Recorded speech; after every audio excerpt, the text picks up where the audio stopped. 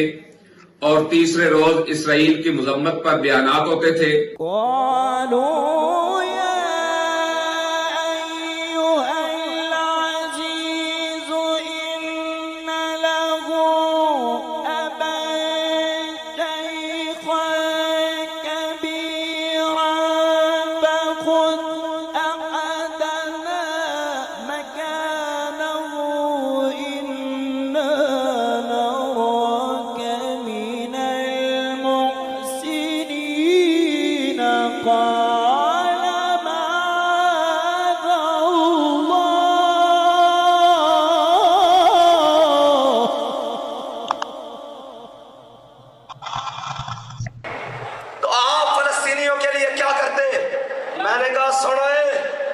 ہم نے فلسطینیوں کے لیے یہ کرنا تھا جو حضرت سعد بن معاذ نے فیصلہ کیا۔ میرے آقا نے فرمایا سعد، یہ یہودی کہتے ہیں تم ان کا فیصلہ کرو۔ حضرت سعد بن معاذ نے کہا یا رسول اللہ اگر میرا فیصلہ ہے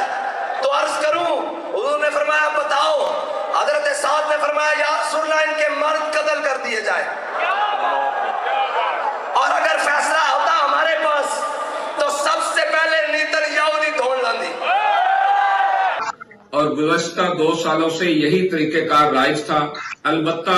جب پہلی نشست میں قرآن مجید پڑھا جاتا اور پوری دنیا سے نامور قراء آتے اور اپنے اپنے انداز میں قرآن مجید سے لوگوں کے دل و دماغ کو تازگی بخشتے، لوگ قرآن مجید سن کر عجیب رکت کی کیفیت سے سرشار ہوتے اور دل ہی دل میں خیال کرتے کہ یار میں بھی اپنے بچوں کو ایسا حافظ قرآن بناؤں گا، ایسا قاری قرآن بناؤں گا، اپنی اور اپنے خاندان کی بخشش کے لیے اور ان کی کامیابی کے لیے میں بھی اپنے بچوں کو حافظ بناؤں گا۔ افسوس کہ قاتل حکومت نے قرآن مجید کی تلاوت پر پابندی لگا کر قادیانیوں کو خوش کر کے امریکہ اور اسرائیل کی غلامی کا طوق اپنے گلے میں ڈال کے عرس مبارک کو رکوا کر حکومت کیا سمجھتی ہے کہ قرآن مجید پڑھا نہیں جائے گا، امیر المجاہدین کا عرس مبارک منعقد نہیں ہوگا، لوگ اس سال ثواب کا اہتمام نہیں کریں گے۔ ہرگز ہرگز ایسا نہیں ہے۔ پاکستان بھر کے بالخصوص اور بالعموم پوری امت مسلمہ، پوری دنیا میں لوگ گھر گھر مسجد مسجد ہر جگہ قرآن مجید پڑھ پڑھ کر امیر المجاہدین کا عرس مبارک منعقد کر کے انہیں خراج عقیدت پیش کر رہے ہیں، ایصال ثواب کر رہے ہیں، بلندی درجات کی دعا مانگ رہے ہیں، اور ان کے صدقے امت مسلمہ کے عروج و کامیابی کی دعائیں مانگ رہے ہیں۔ عرس مبارک صرف چوک یتیم خانہ میں روکا تم نے، اور پوری مسلم دنیا میں عرس مبارک امیر المجاہدین الحمدللہ منایا جا رہا ہے۔ سرکار دو عالم صلی اللہ علیہ وسلم کے دشمنوں کو خوش کرنے والے کبھی خوش نہیں ہو سکیں گے، اور اللہ کی طرف سے ان پر بے چینی اور بے قراری مسلط کر دی جائے گی، اور انشاءاللہ جلد ان کا غرور خاک میں مل جائے گا۔ قادیانیوں کو خوش کرنے کے لیے لبیک والوں پر مریدکے میں ظلم کے پہاڑ توڑنے والوں، شہیدوں کی مبارک لاشیں جلانے والوں، غیب کرنے والوں، نہتے لوگوں کو تشدد کا نشانہ بنانے والوں، تاحال معصوم شہریوں کی ناجائز گرفتاریاں کرنے والوں، اب تک تمہارا ضمیر تمہیں ملامت نہیں کر رہا؟ ظلم سے تمہارے سیاہ دل اور آنکھیں ٹھنڈی نہیں ہو رہی؟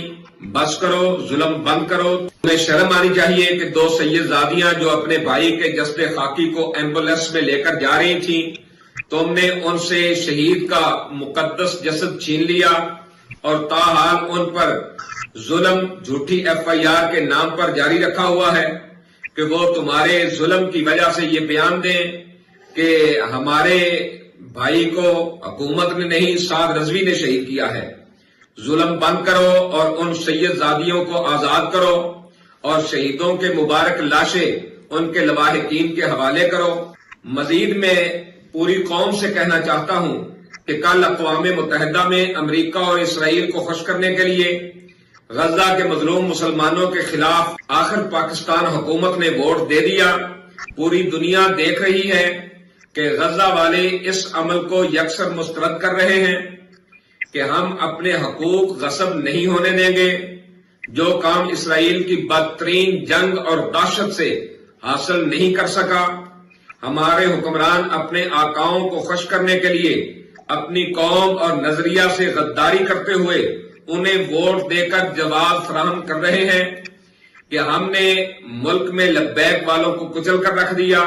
اب مزید کوئی نہیں بولے گا، اب ہم اعلانیہ طور پر اسرائیل کا ساتھ دیں گے اور امریکی مراعات کے بدلے اپنے نظریہ اور قوم کا سودا کریں گے۔ اب کہاں گئے وہ لوگ جو کہتے تھے کہ وہاں تو مٹھائیاں بٹ رہی ہے، لبیک والے کیوں نکلے؟ آج پھر قوم جان گئی ہے کہ لبیک والے اسی لیے نکلے تھے۔ ایسا ظلم دوبارہ نہیں کرنا، فلسطینیوں کے جائز حق کے حصول میں ہرگز رکاوٹ نہیں بننا، یہی تو یادداشت تھی جو امریکن ایمبیسی میں جمع کروانی تھی، لیکن امریکہ کے تلوے چاٹنے والوں کو ہرگز منظور نہیں تھا کہ ان کے کمینے مالکوں کا کوئی نام بھی لے۔ اور کل جس طرح